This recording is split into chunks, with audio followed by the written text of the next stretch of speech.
今回の産業まとめ。レクサス米国高級車販売台数1位。最下位はジェネシス、ヒュンダイ自動車。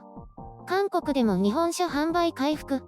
トヨタ自動車の高級車ブランドレクサスが、ライバルであるメルセデス・ベンツや BMW を押しのけて、米国での第3四半期高級車販売数でトップに返り咲きました。米国では依然としてコロナウイルスによるパンデミック状態ですが、ドイツ勢が苦しむ中、昨年同時期を 2% 上回る72,285 台を販売し、力強さを見せています。メルセデスと BMW はパンデミックの影響で米国と欧州の工場が数週間停止し、在庫不足に陥ったことが原因とされています。一方で韓国サムスン自動車の高級車ブランドジェネシスは販売不振で最下位に転落したようです。これについて韓国メディアは、やっぱり、などと報じています。第2四半期まではイタリアのアルファロメオが最下位でしたが第3四半期に販売量が回復。昨年をも上回る販売量でジェネシスを抜き去りました。これでジェネシスは今年の累計販売台数でも最下位に転落し、これに関しても韓国メディアは、やっぱり、と表現しています。一方でレクサスについて韓国メディアは、米国人は日本車を好む、などと表現しています。韓国では不買運動で販売が低迷していた日本車がこの2ヶ月で前年同期比を上回り、回復の兆候を見せています。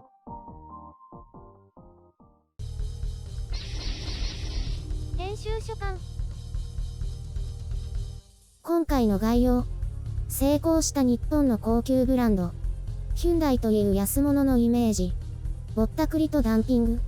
米国で高級車というと、世界の他の国と変わらずベンツ、BMW、アウディが人気のようですね。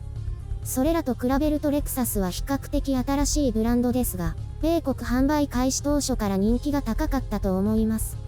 まさにあっという間に高級車としての地位を確立したと言えるのではないでしょうか。それを言ったらホンダのアキュラも同じですね。両社とも大衆車メーカーのイメージを払拭して高級車ブランドを確立することができたということですね。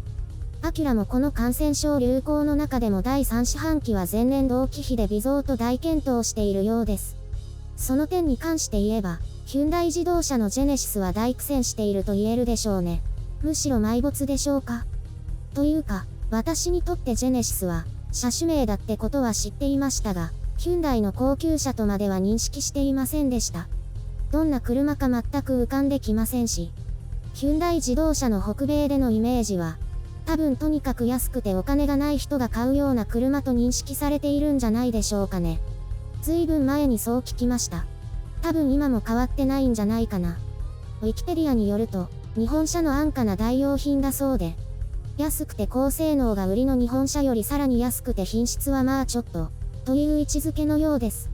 そんなヒュンダイ自動車が全く別のブランド名を打ち出して高級車として販売しているようですけど、結果はこの通りということで、おそらくトヨタやホンダも当初は安物を作る会社が高級車を作るなんて、と敬遠されたことと思いますが、その壁を打ち破ったんでしょうね。ヒュンダイ自動車もその壁に直面していると思われます。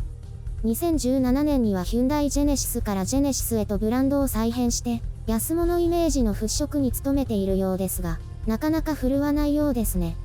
その、高級車を買う人というのは高いものを買うわけだから、同じお金を使うのなら当然ブランドにもこだわりたいということでしょう。そこで例えばレクサスとジェネシスを比べて、ジェネシスにしようかな、ということにはなかなかならないと思いますね。どうしてもジェネシスが好き、というならそれでいいでしょう。ただ、ステータスとして持つ人も多いでしょうから、知名度の劣るジェネシスを選ぶ理由はあまりないと思いますね。そうは言っても米国だけでも年間2万台弱は売れているわけです。買っているのは韓国系なのかジェネシスファンなのか、特売で買ったかわかりませんけど、いることはいるんですよ。今はどうかわかりませんが、以前は韓国国内の価格より米国の価格が圧倒的に安くて、韓国人が逆輸入していたそうですね。韓国国内では韓国人からぼったくっているとか、米国にはダンピングしているのかなどと言って騒ぎになったようです。韓国では海外の高級車が販売好調だったこともあって、価格を高くした方がかえって売れるというのもあったのでしょう。一方で米国ではブランド力がないため、逆に価格を下げることで需要を掘り起こそうとしたようですが、ブランドを傷つけることになったかもしれません。存在意義はあまりないですけど、利益を上げられているのであれば継続していくんでしょうね。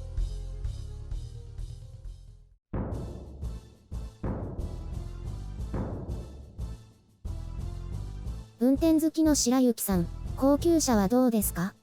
私は運転できればいいので高級車はいらないですね。コンパクトカーがいいですね。それでハイブリッドか電気自動車。白雪さんに高級車って似合わないよね、きっと。時計はブランド物ですけどね。アップルウォッチ。たどたどしいな。まだ慣れてなくて。こんな感じだもんね。高級ブランドとは縁遠いよね。私、ブランドとか全然興味ないんで。車の話に戻しますね。ジェネシスって知ってた？知らない。打ち合わせで初めて知りました。昨日聞いたとき、そんなのないって言ってましたよね。ヒュンダイの車なんて知らないし。発音おかしいよ。知らない。そんなのない。あるってば。ヒュンまあダイの車。白雪さんはこんな感じですよ。ヒュンダイ自動車なんて眼中にもないね。知らないし、車はやっぱりトヨタかマツダですね。なんでマツダ？マツダなんとなく可愛いイメージです。昔乗ってました。そうなんだ。まさかマツダが出てくるとはね。というか、高級車にもヒュンダイ自動車にも興味がなかったらもう話すこともないんだけど。今日はこのくらいでいいんじゃない？じゃあ終わろうか。ヒュンダイネタはいらないよ。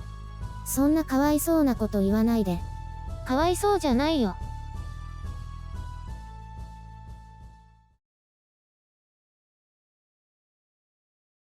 この前ピンチに陥りましたよ。仕事で？いえ、会社にいる時に Apple Watch の電池が残り 10% になりました。何時頃？ 3時頃かな？なんで？充電忘れた？なんででしょうね。夜はつけて寝たの？ええ。じゃあその後充電忘れたとか？いえ、いつも朝は充電してないんですよ。だからどうしてかわからなくって。で、どうしたの？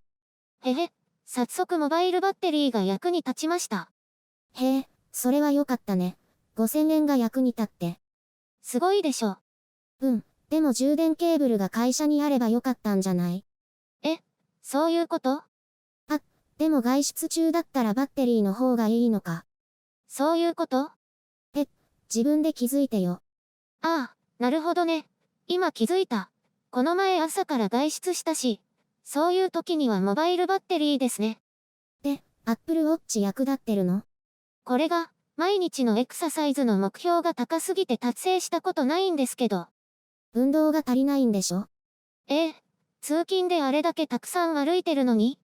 それだけじゃ足りないんですよ、きっと。これ、目標が間違ってるんだと思う。そんなことないはずですよ。身長体重と年齢から算出してるはず。アメリカ人向けなんじゃない？そんなのないでしょ。